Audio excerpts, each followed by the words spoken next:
I trusted him. He said God sent him to help me see, but all he wanted was control.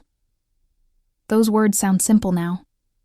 But when you're 16 years old, blind since you were 4, and someone in a position of spiritual authority tells you that God is working through them specifically for you, you believe it. You have to believe it. Because what else do you have? When the world is dark, you hold on to faith like it's the only light you've got. And I did. I held on to it so tight that I didn't see what was right in front of me. Or maybe I did see it, and I just didn't want to believe it was real. My town is small, the kind of place where everyone knows your business before you even know it yourself. We're talking about one of those Ohio towns where the church is the center of everything. The pastor isn't just a religious figure, he's a pillar of the community. He's the guy who people turn to for guidance. He's trusted. He's respected. He's untouchable. Or at least that's what I thought. That's what everyone thought. That's what he wanted us to think. When he first came to our church, he had this way about him that made people feel special. He'd remember your name. He'd ask about your family. He'd make you feel like you mattered. For a blind girl like me, living in a world that often treated me like I was less than, like I was broken, like I needed to be fixed. His attention felt like salvation. He told my parents that he wanted to mentor me spiritually. He said that God had put it on his heart to help me develop a deeper faith. My parents were grateful. They were relieved. They thought I was blessed. But blessing and curse can look a lot alike when you can't see. Nobody believed me when I tried to speak up. Not at first. Not when I was still trying to find the words to explain what was happening. How do you describe manipulation? How do you explain the way someone uses faith as a weapon? How do you convince people that a man of God is actually a predator when his entire identity is built on spiritual authority? It felt impossible. It felt like I was the one going crazy. It felt like the blindness everyone saw was the only thing that mattered, not the blindness that was keeping me trapped in his shadow. For years I thought I was alone. I thought nobody would ever believe me. I thought this was just my burden to carry, my cross to bear, my punishment for something I must have done wrong.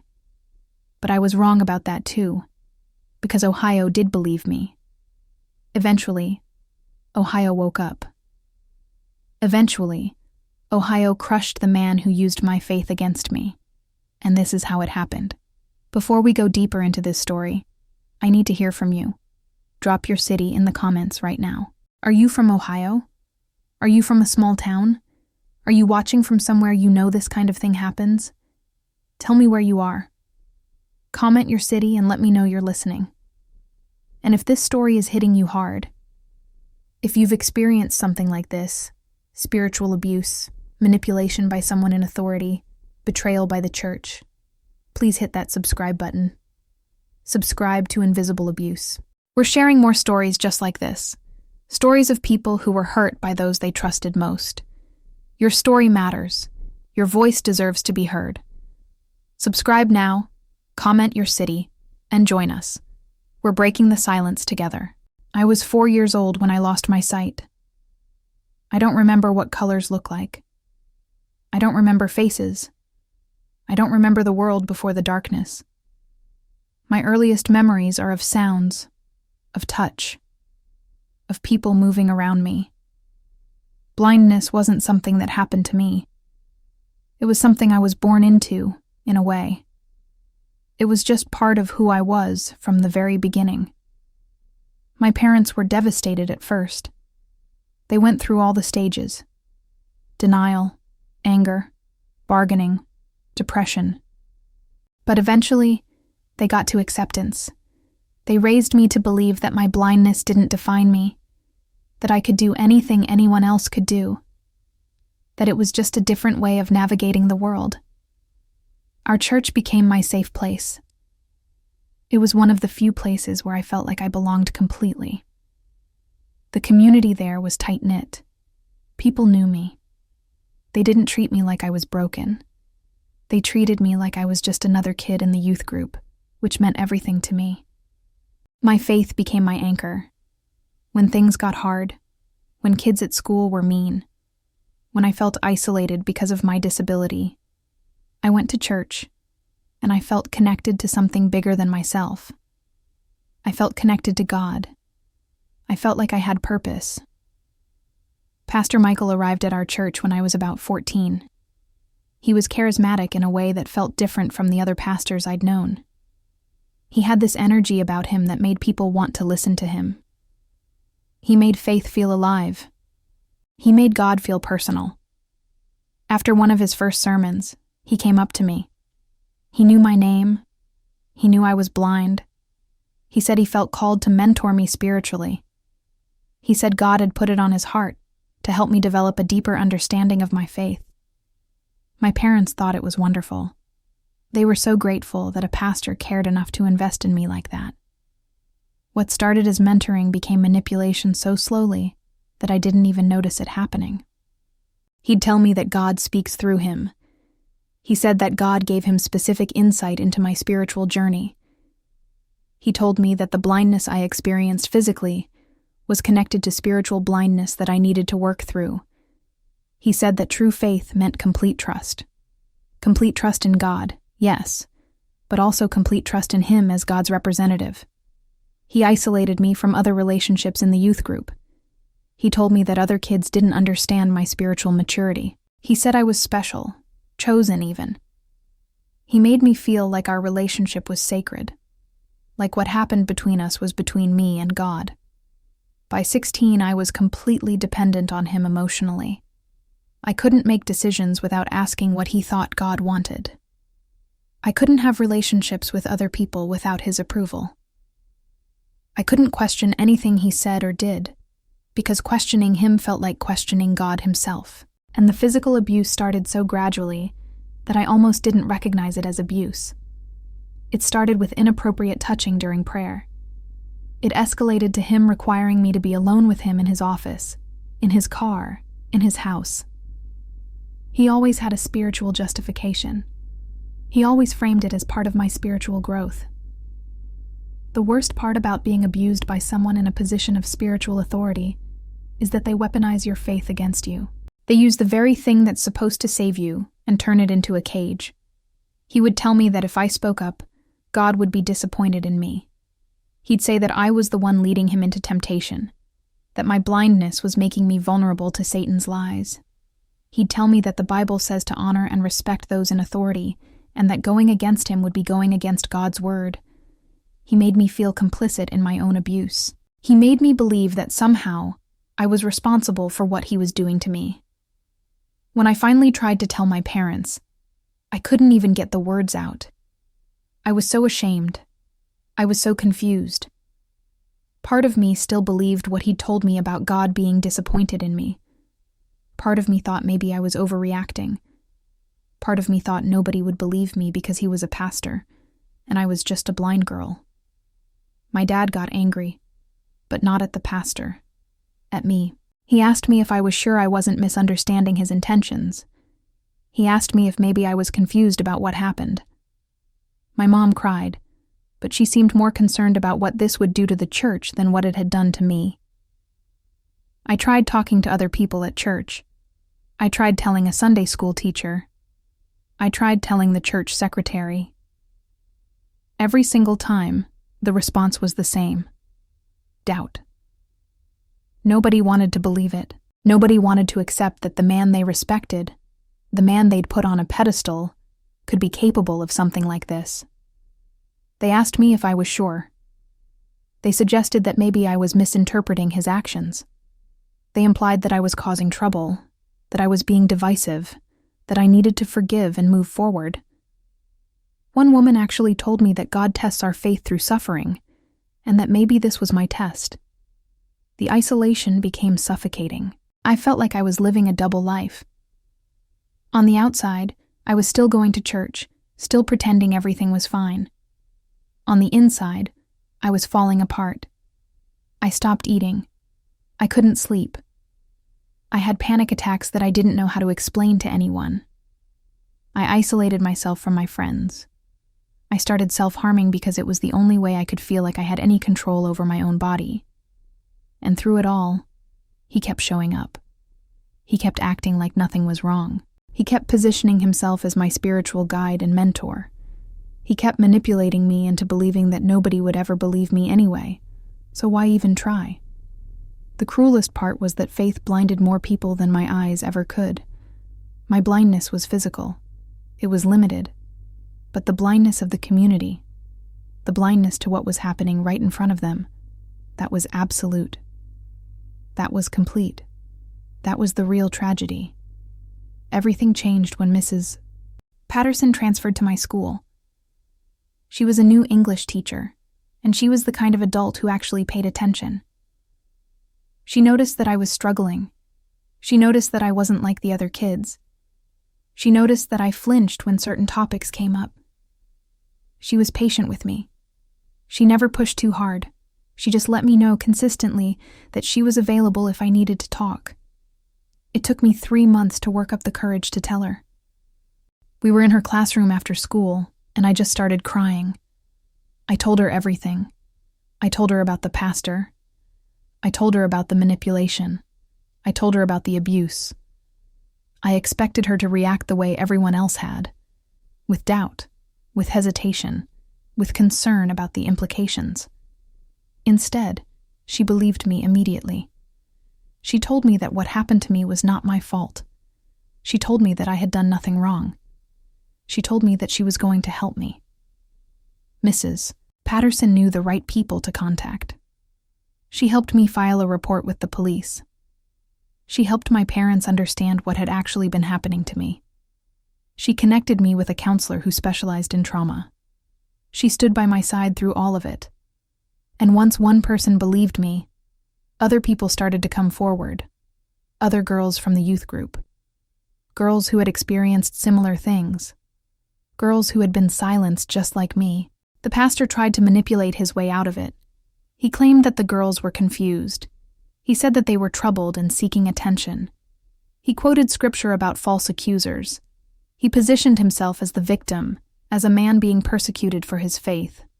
He told the church that this was a spiritual attack. He tried to turn the community against us. But this time, something was different. This time, we had evidence. This time, we had multiple witnesses. This time, people were listening. The local news got involved. Journalists started digging into his background. They found out he'd been accused of similar things at another church years before, but it had been covered up. They found out he'd manipulated the church leadership into ignoring red flags. They documented everything. They interviewed all of us. They showed the community exactly what had been happening in the shadows of their trusted institution. Ohio didn't just believe us. Ohio crushed him. The media firestorm was intense. The police investigation was thorough. The church finally had to acknowledge what had been happening. Leadership that had defended him started turning against him. Members of the congregation who had doubted us started coming forward with their own concerns they'd had over the years. The narrative shifted from, "These girls are causing trouble," to, "How did we let this happen?" Pastor Michael was arrested. He was charged with multiple counts of sexual abuse of a minor. He was charged with manipulation and coercion. The trial was one of the most difficult things I've ever been through. I had to testify. I had to sit in a courtroom and describe what he did to me while he sat there listening. I had to face him. I had to look him in the eye and tell the truth about what he'd done. But I did it. I stood there, blind as I'd always been, and I spoke. I spoke for myself and for every girl he'd hurt. He was convicted. He was sentenced to 8 years in prison. The church issued an apology, not just to me, but to the entire community for failing to protect us. They implemented new policies about adult-child interactions. They created a victims fund. They committed to doing better. It wasn't enough to undo what had happened, but it was something. It was accountability. It was justice. But the most powerful moment came after the verdict was read. I was outside the courthouse, and I felt the sun on my face. I couldn't see the photographers or the reporters or the crowd that had gathered, but I could feel the moment. I could feel the weight of it lifting. I could feel, for the first time in years, like I had control over my own life again. He had taken my sight, but he couldn't take my voice. And Ohio had finally heard it. The healing process wasn't linear. I didn't wake up after the trial and suddenly feel better. I still had nightmares. I still had panic attacks. I still struggled with trusting people in positions of authority. But I had something I didn't have before. I had people who believed me. I had a community that had rallied around me. I had justice, in the legal sense, even if it could never fully repair what had been broken inside me. I went to college. I studied law. I wanted to understand the systems that had failed to protect me. I wanted to know how to make sure they didn't fail other people the way they'd failed me. I graduated, and I started volunteering with an organization that helps survivors of religious trauma and institutional abuse. I mentor other blind women who've experienced trauma. I speak at churches about how to create safe environments for vulnerable people. I've dedicated my life to making sure that what happened to me doesn't happen to someone else. People ask me sometimes if I've forgiven him. The answer is complicated. I've let go of the anger because holding on to it was only hurting me. But forgiveness, in the way people mean it, like he deserves a second chance, like what he did was okay. That's not something I'm interested in giving. What I am interested in is making sure his actions have consequences. What I am interested in is preventing future abuse. What I am interested in is helping other survivors find their voices. My blindness taught me something unexpected. It taught me that darkness doesn't have to be scary. Darkness can be where you rest. Darkness can be where you heal. It's the manipulation, the deception, the spiritual abuse. That's what's really blinding. That's what prevents you from seeing the truth about yourself and the world around you. And once you can see the truth, once you can see that you're not at fault, once you can see that you deserve protection and love and respect, then the darkness doesn't matter anymore. He took my sight, but God gave me vision, and that vision has set me free. This story isn't just about one pastor in Ohio. It's about a pattern that repeats itself in communities across this country every single day. It's about the way institutions protect their own, instead of protecting the vulnerable. It's about the way faith can be weaponized. It's about the way shame and doubt keep survivors silent. But it's also about the power of one person believing you. It's about the courage it takes to speak up. It's about a community finally waking up and saying no more. If you're watching this and you've experienced something similar, I want you to know that you are not alone. What happened to you was not your fault. Your faith is not broken because someone used it against you. Your voice matters, and it's time to use it. There are people who will believe you. There are people who will help you. There are paths to justice and healing, even if it doesn't feel like it right now. And if you know someone this is happening to, please say something. Please be the Mrs. Patterson in their story. Please be the person who believes them when nobody else will. Please be the voice that breaks the silence, because silence is what allows abuse to continue. Silence is what protects predators. But your voice, your willingness to stand up and say this is wrong, that can change everything. Subscribe to Invisible Abuse. Share this story. Comment below. Tell me what you think. Tell me your story. Together, we're building a community of people who refuse to stay silent. Together, we're holding abusers accountable. Together, we're creating a world where vulnerable people are protected instead of exploited. Thank you for watching. Thank you for caring. And thank you for being part of this movement toward justice, healing, and hope.